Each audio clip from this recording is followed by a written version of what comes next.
অতিরিক্ত চুল পড়া, চুল ড্যামেজ হয়ে যাওয়া, চুলের আগা ফাটা, চুল লম্বা না হওয়া, এই ধরনের সমস্যাগুলো যদি তোমাদেরও আমার মতো হয়ে থাকে তাহলে আজকের ভিডিওটা কিন্তু তোমাদের জন্য। হ্যালো সবাইকে, আমি Isha and welcome back to my channel. আমার প্রেগনেন্সির পর থেকে আমি চুলের বিভিন্ন রকম সমস্যায় ভুগছিলাম, এমনকি বাচ্চা হওয়ার পর সমস্যাগুলো অযত্নে অবহেলায় আরও বেড়ে গিয়েছে। রিসেন্টলি 1 মাস ধরে আমি মেথির একটা প্যাক ইউজ করছিলাম আর আমি অনেক বেশি ভালো রেজাল্ট পেয়েছি, তাই আজকে আমি এই প্যাকটা তোমাদের সাথে শেয়ার করতে আসলাম। একটা বাটিতে আমি আমার চুলের পরিমাণ মতো মেথি নিয়ে প্রথমে এগুলোকে ভালোভাবে ধুয়ে নিয়েছি। এরপর মেথিগুলোকে আমি 1.5 কাপ পানিতে ভিজিয়ে রেখেছি। এটাকে আমি এভাবেই 24 ঘন্টার জন্য রেখে দিব। 24 ঘন্টা পর মেথিগুলো থেকে সমস্ত প্রোটিন খুব ভালোভাবে পানির সাথে মিশে গিয়েছে।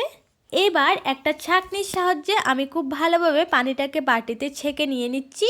ছাকার পর বেঁচে যাওয়া মেথিটা কিন্তু আমি ফেলে দিব না, এটাকে আমি সুন্দর করে ফ্রিজে স্টোর করে রাখবো।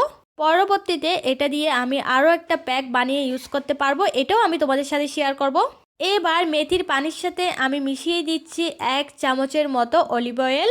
এরপর একটা চামচের সাহায্যে আমি খুব ভালোভাবে দুইটা উপাদানকে মিশিয়ে নিচ্ছি। জাস্ট এতটুকুই মিশিয়ে নেওয়ার পরে কিন্তু আমাদের প্যাকটা রেডি হয়ে যাবে।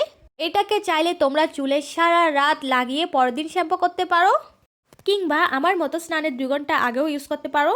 যেহেতু আমার ছোট্ট বেবি আছে, ব্রেস্ট ফিডিং করে, তাই আমি স্নানের 2 ঘন্টা আগে দিয়েছি। রাতে দিলে কিন্তু আমার ঠান্ডা লেগে যাবে।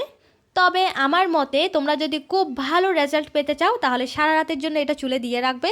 এখন এই মেথির প্যাকটাকে আমি আমার চুলের আগা থেকে গোড়া একদম সম্পূর্ণ খুব ভালোভাবে দিয়ে দিব।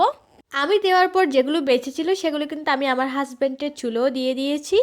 ছেলেরাও কিন্তু চাইলে এই রেমেডিগুলো ইউজ করতে পারবে, যেহেতু এগুলো প্রাকৃতিক তাই এগুলোতে ক্ষতি হওয়ার কোনো সম্ভাবনা নেই। মেথির পানি কিন্তু চুলের জন্য খুবই উপকারী, যেহেতু এতে প্রোটিন, আয়রন ও অন্যান্য পুষ্টি উপাদান থাকে, তাই এটি দ্রুত চুল পড়া কমায়, খুশকি দূর করে, চুলকে নরম, সিল্কি ও মজবুত করে তোলে।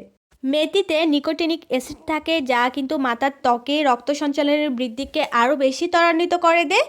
ফলে চুলের ফলিকলগুলো আরও বেশি অক্সিজেন পায়, যার কারণে চুল দ্রুত লম্বা হয়। এবার বলি অলিভ অয়েলের কথা। এটা কিন্তু চুলের জন্য খুবই উপকারী, কারণ এতে থাকা অ্যান্টিঅক্সিডেন্ট, ভিটামিন ই এবং ওমেগা 3 ফ্যাটি অ্যাসিড চুলকে মসৃণ, ঝলমলে ও স্বাস্থ্যোজ্জ্বল করে তোলে। চুল পড়া কমায়, খুশকি দূর করে এবং চুলের বৃদ্ধি বাড়াতে সাহায্য করে। এছাড়া এটি কিন্তু প্রাকৃতিক কন্ডিশনার হিসেবেও কাজ করে এবং মাথার ত্বকে রক্ত সঞ্চালনও বৃদ্ধি করে। আমি যেভাবে দেখিয়েছি এই দুটো ঠিক এভাবে ইউজ করার ফলে তোমাদের চুলের সকল সমস্যা কিন্তু দূর হবে। কারণ তোমাদেরকে তো আমি বলেই দিলাম এই দুইটা উপাদান চুলের জন্য কি পরিমাণ গুরুত্বপূর্ণ। তোমাদের সাথে কথা বলতে বলতে আমি আমার সম্পূর্ণ চুলে খুব ভালোভাবে হেয়ার প্যাকটা ইউজ করে ফেলেছি। এবার এটাকে আমি 2 ঘন্টার জন্য রেখে দিব। ইদানিং আমার হাজব্যান্ডের মাথা থেকে অনেক বেশি চুল ঝরছিল, তাই আমি এই প্যাকটা তার মাথায়ও একটু অ্যাপ্লাই করে দিয়েছি। চুলের জন্য আমার এই প্রাকৃতিক রেমেডিগুলো কিন্তু ছেলে এবং মেয়ে উভয়ই ইউজ করতে পারো। এছাড়া টিনেজাররাও কিন্তু ইউজ করতে পারো।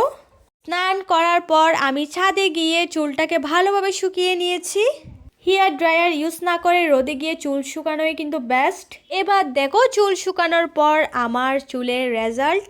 চুলগুলো অনেক বেশি সিল্কি, নরম আর স্ট্রেট হয়ে গিয়েছে। তোমরাও তোমাদের চুলের সমস্যাগুলো দূর করতে জলদি এই কার্যকরী রেমেডিটা ট্রাই করো। আর 1 মাস পর তোমরা কে কি রেজাল্ট পেলে সেটা অবশ্যই কিন্তু আমার কমেন্ট বক্সে এসে জানাবে। টাটা।